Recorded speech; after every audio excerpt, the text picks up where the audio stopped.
Hello, everybody. Welcome back to the channel. This is MTG Ghoul Dude, and today we are going to go over and review all of these different types of lands that we have in this wonderful game we call Magic the Gathering.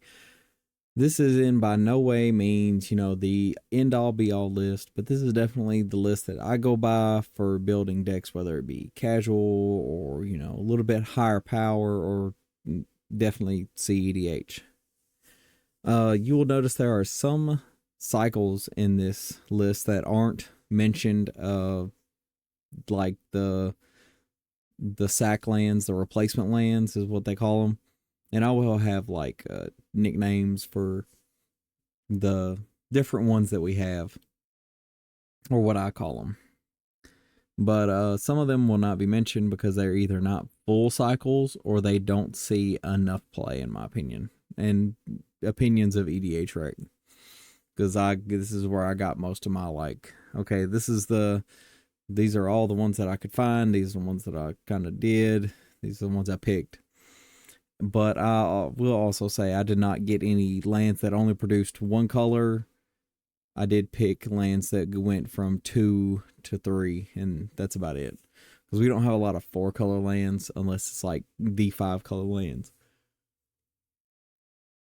But I also want to note, I was doing a lot of this is a learning curve video. I spent a lot of time, getting, learning this software that I was using to make these slides for this video, and I learned a lot just messing with it here and there. And about over a course of like 2 weeks, I was working on this, and I was like, "Yep, I think I'm getting the hang of it." And then I learned something new.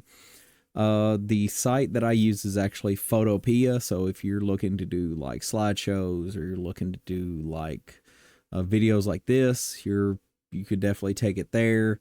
It's like an unlimited download. I mean, the curve is kind of low if you just want to kind of just play stuff here and there, but I ended up getting to where I felt pretty comfortable with it. But without further ado, let's go on ahead and get into the video. But first, I want to let you guys in on my criteria on how I organize this list. So, is it casual or competitive? So we wanted to choose between we wanted to look at the speed to efficiency, the fixing and reliability of a card or a type of land, any additional utility, the mana consistency versus life loss, which could be important in, either be, casual kitchen table magic versus pro tour modern, stuff like that. And budget and or format restrictions, which you could also consider that bracket restrictions, because you wouldn't see a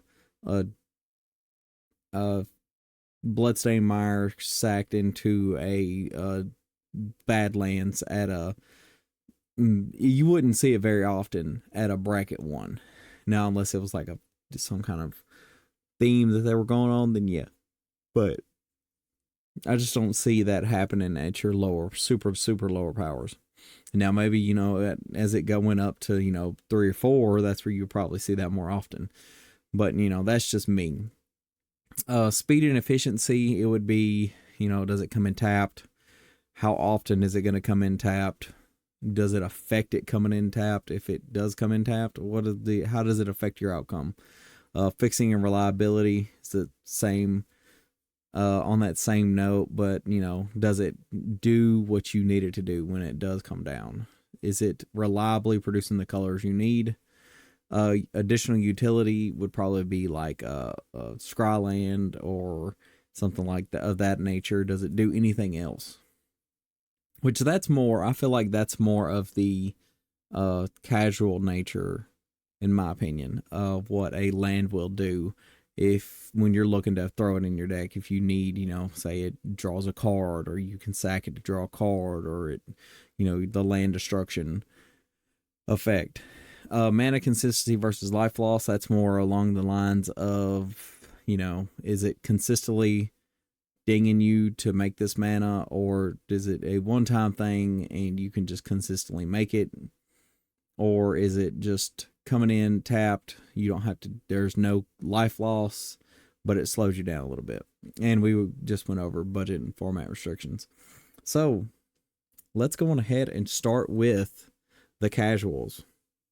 Unfortunately, the casuals is probably the biggest section that we have in the whole video. And I will have different notes if you're looking to skip ahead and, so on and so on. But let's go on ahead and get into the casual. Starting off with the slow fetches. And like I said, this is going to be it's going to look different, the farther we go in and as we change. Slow fetches can range from any of the ones that can actually sack and tap, and they come in tap, and you can sacrifice them for a land type card. So you can search for a Triumph with your floodplain, but you cannot, it's limited to coming in tapped. That's why they're considered slow fetches. Along that list, I did want to include the tricolor New Capenna lands that they enter and sacrifice, and you get to search for a 3-color land type. I do consider these more casual because, like I said, they do come in tapped. The Capenna land just automatically just sacks, and then whatever you search for sacks is entered the battlefield tapped. But we also have these, which they're prismatic. It hits and misses depending on how well you can utilize, getting a basic. These are more lines of getting the basics you need instead of just getting any type land. So that's why I kind of put them behind the slow fetches. Then we have the other tricolor fetches, which there is another cycle, and they call them the panoramas. These are pretty much like panoramas, but these also have a cycling ability where the panoramas didn't, if I remember correctly. These came out of Modern Horizons. Still really good if you're looking to build a multicolor mana base and you just know you're going to need, like, say your base color is red, so you'll find all the red ones and put them in your deck. But if you don't need red at the time, you can cycle it, or you can look for any of the other colors. It's still very useful. Then we come to the untyped tap duels, these are the most common. They come in just about every set almost. There's a different kind of non-basic land that comes in these sets. It can range. I think I may have put them in twice. Oh well. The salt marshes, these are like the older ones, the ones you see with the older border. These are like the older tapped lands. That's the old cycle. And underneath it, that is the I like to call it the Capenna duels. I don't know. Those are the Capenna duels. They're the sack and draws. They're kind of like the Horizon lands, but they're like more lower powered. Moving on to the gates. Now, the gates have been around since Ravnica originally first came out. And this is a cycle that just constantly keeps getting reprinted. As you can tell, these were reprinted in the Foundations set. These are always good. There even could be a whole deck built around gates by themselves. And I mean, there's tons of other non-basic gates, but these are like the mana producing ones. Then we have the gain lands, and there's multiple different reprints of these as well. They come in, you gain a land, it enters tapped. That's what they do. Haunted Mire. Here we get into some of the more unique ones, the ones that I would have, picked to put in the deck, even if I'm using fetches. These are ones I would actually prefer over, if I'm trying to keep the power level and keep the speed of the deck down, I still wanted to use fetches to fix my mana. This is what I would use, because they do come in tapped, but you can have the ability to search these up. So really neat. Snowlands. These particular snowlands actually have the typings also. So throwing one of these in like a 2-color deck, like say it's a black white deck. If you need a deck with multiple ways to find your dual lands, this would be the different type of cycle you would want to use to make sure you never are you're always pivoted one way or the other to your mana. And then because we're talking about snowlands, I might as well bring up the rest of the snowlands in the cycles. They also come in tap, but there's only like 5 out of this 10 from the original Ice Age set. So these are a little bit more scarce to find, a little bit less budget friendly, maybe. And then we have the cycle lands. These are more along the lines of honorary includes, because as great as they are very few far and in between, because there's only 5 out of the 10. But I felt like it was a good include because there's a lot of them. There's enough of them to be like, hey, you know, we have some cycle lands. Certain decks would actually prefer the cycle lands over not running them, but I wanted to include them here because they do have a good utility aspect. If you don't need it, just cycle it away. The artifact lands are really good. They are also very scary to use, especially if you run in a couple pods with farewells in the decks, and they're just like, we're just going to farewell everything. These will get wrapped up in a farewell. Is anything that turns anything indestructible and destroys artifacts, turns something from indestructible into, you know, it is no longer indestructible and it destroys artifacts. You're kind of losing a land with the rest of your artifacts with these. So I would not run these as much as I would, you know, any of the other tap to duels. Then we have the clue lands. These were special includes from the clue box during the Murders of Markov Manor set. There was a whole box, and you could get one of these, I believe. And I really like the art on these. They're very unique. They're very cool. Very different from a regular Magic card. But like I said, I mean, they do come in tap. They tap for the colors. There's 10 of them, so you can have whatever colors you need for your dual color, 3-color deck. Maybe not 3, but, you know, just saying. And they do provide a utility of, you know, allowing you to tap to investigate, which means to make a clue. And if you're in a artifact type build, then you would maybe want these. But if you're really just desperate, that's pretty much just like 6 mana to draw a card. And then we have the crime lands. These would fit better in decks that consider using deserts more, especially if you're in like 2 or 3 colors. I consider them crime lands because they do target and ping an opponent as soon as you play them. That's what I like to call them because they do commit a crime pretty much. They are the desert lands from Outlaws of Thunder Junction that we got not too long ago. Beautiful art on these. And then almost every set, I mean, Zendikar has a set. Right here we see the sets from the most recent Ixalan set and the most recent Eldraine set. These are really unique. They do have a feature on them that says they become a creature when activated. The only thing about this is that if you play it, well, they all enter the battlefield tapped, of course. So when you play it, like say, even if there's a way to like your lands will come in tapped. If you can find a way to make them come in untapped, they would still be summoning. They would not be summoning sick, would they? Very interesting question. Let me know what you guys think down below.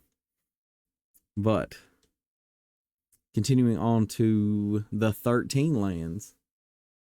This is more of the land cycle from Duskmourn. It's if your opponent, if a player enters tapped unless a player has 13 or less life. That would be more inclusive towards standard at the moment. maybe modern. Maybe if you can get your life total low enough fast enough, especially like, well, then again, you probably wouldn't even want these because if you're doing that, you're playing with shocks and fetches. You wouldn't want to play with these in a deck like Shadow, Death Shadow, or nothing. But still, uh, yeah, right now I feel like these are only good in the current standard. The pathways, the MDFC lands. Ugh. These have fallen out of favor with me because yeah, you do get to play them and you do get whatever one you want, but you only get them then at that moment. You don't get to, decide later on, hey, I want a red land. The only way you can do that is if you get like a bounce land and then you flip it back over for what you need. And that's like Christmas landy, in my opinion. I feel like these are good if you're like more on a budget or you like the gorgeous extended arts because these have a gorgeous extended arts. And I mean, you're enjoying your game. You're not just really focused on maintaining a super tight mana curve, or you're not needing any specific mana type. I mean, these are still really good. The show lands, these, in my opinion, are garbage. I do not like them. I do not run them unless I actually have to, or because I mean, what's the point of showing your opponent a card in your hand? That and then they know, okay, well he's only got two cards in hand, and one of them is a land. So I mean, later on in the game, these will come down tapped almost all the time. Early on in the game, they may come in untapped, maybe. Um, I don't know. I don't like this. I don't like the show land cycle. It's it. I don't know. I just don't like it. They've been reprinted a bunch of times because most of these, the Foreboding Ruins, Fortified Village, those have been reprinted from Shadows over Innistrad, and I didn't like them then. So that's just me. The Snarls, those are all printed from the Strixhaven set. So, but yeah, the slow lands. These enter the battlefield tapped unless you control two or more lands. These would be good in later on turns where you're playing turn one, turn two. Oh, good. Look, my Death Cap Glade comes in untapped because I now have two or more other lands. I'm not too upset with these. I would probably put these in over some. I would definitely put them in over the slow lands. Probably over the MDFCs. They're kind of a tie right there with those. But slow lands are still pretty good, especially if you're playing slower, you're having fun, casually just duking it out. Scry lands. Man, the temple cycle, the temples have always been. I've always had a place in my heart for the temples. They have utility. They provide you colors no matter what. They come in tapped, but you're always going to get a scry unless there's some kind of disruption effect, and you're always going to get your colors. These I would actually almost put in more competitive decks because it gives you a hand of card advantage. And then we have the 3 land cycle. I wonder if I have these mixed up. I probably do. This is the Tri-Land cycle, Star of the Tri-Lands. These have been reprinted a couple times, and some of these have only been printed once. The Tri-Lands are really good, especially in slower decks. If you're looking to make sure you got all your colors in 3 colors, you just got one land for it. You don't have to worry about multiple different lands. Another cycle of these is the layers. The layers are really cool. It kind of allows you to bounce a land you control to your hand, and this would actually do it for those pathways to help you get your whatever color you want back later. And we also have the tournament grounds from the Throne of Eldraine, which does only make for Mardu colors, but You only get it if you're doing for a knight or equipment. So it is kind of niche and kind of specific. Then we have the Thriving Lands. This is a small little cycle of lands. I don't think we've gotten all of them yet. We may have. I don't know. But this is if you're looking, it's any land that has Thriving in front of it, and they tap for a color of their own. Then they can tap for any other color that you choose when it enters the battlefield. So I mean, I feel like this would almost be okay if you're playing slower in a 3-color deck. Like, okay, it comes down as blue, but I need green. So your Thriving Isle can tap for blue and green, and so on. And now we come to the lands that don't really produce a color, but can do a thing whenever they come in. Well, they don't really do a thing when they come in, but they do a thing. The filter lands all have some utility in slower decks, especially if you can effectively always get your colored mana out on turn 1 or whenever. Because I mean, if this comes out on turn 1 and you have no other lands in hand, you are kind of just dead on board with a colorless land.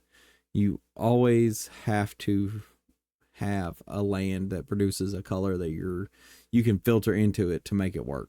So that's the only downside I can see in that.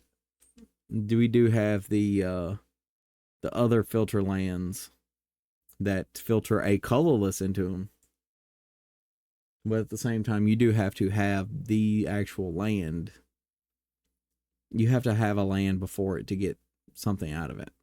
And to be fair, I feel like I would play the ones that you can tap a color into to get 1 or 2 colors before I use these, because this only limits you to 2 colors, 2 specific colors. If you give the Cave Barrens the black, you can get black, you can get red, or you can get red. With the Shadowblood Ridge, you can only get red, and that's it. So it's just my opinion. This is all my opinion. If you don't like it, sorry. Let me know down in the comments below what you think would be better in the different categories. But this is our last one for the casual slide. This is the bounce lands. So these come in tapped, and you have to return a land to your hand.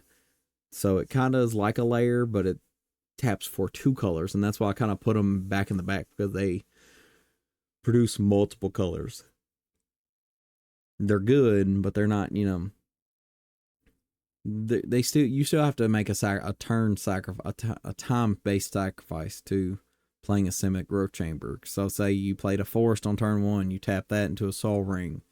You turn 2, you tap your island or your forest or whatever, tap your Soul Ring to play a spell, you play your bounce land. You effectively just go to your next turn and you play a land in where you would have been if you wouldn't have used a bounce land.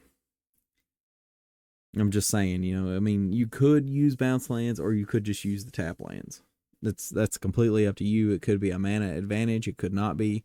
I mean, if you use a bounce land, though, you could literally get, like, say you play your bounce land, you bounce a land. Well, guess what? Now somebody blows up that land that's tapped with your bounce land, and now you're down 3 mana instead of just 1.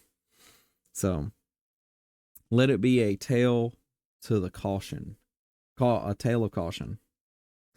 Now, let's go into the competitive or higher power CEDH lands that you could consider.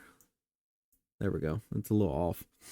But I picked a lot of these because these are the ones I see the most in higher power decks. These are ones that are almost auto includes for higher power decks because they consistently make the mana you need. They can either almost always come in untapped or have ways to benefit you even if they do come in tapped. And so on. I mean, regardless of life loss. So, of course, we got to start out with fetch lands. These are completely unnecessary. If you don't need to run them, you don't have to run them. This is definitely on the more higher end budget side of deck building.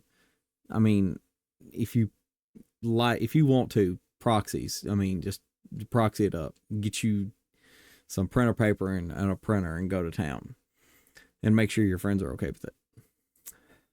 I have proceeded to collect for a playset of each of almost every single one of these. So I kind of like to use them if I can, except for maybe the dual lands. I do not have a playset of each. Lord forgive me if I ever do. And speaking of dual lands, and yes, the having untapped lands won't necessarily make your deck better. It will, just because you put in a Tundra won't make your deck better, but building your deck in a way that allows you to take advantage of having lands that come in tapped, or having multiple all of your colors all at the same time, that's where it makes your deck better. You know what I mean? I'm not saying, go spend, $300 for a land, but I mean, like I said, printer. And also, you don't have to.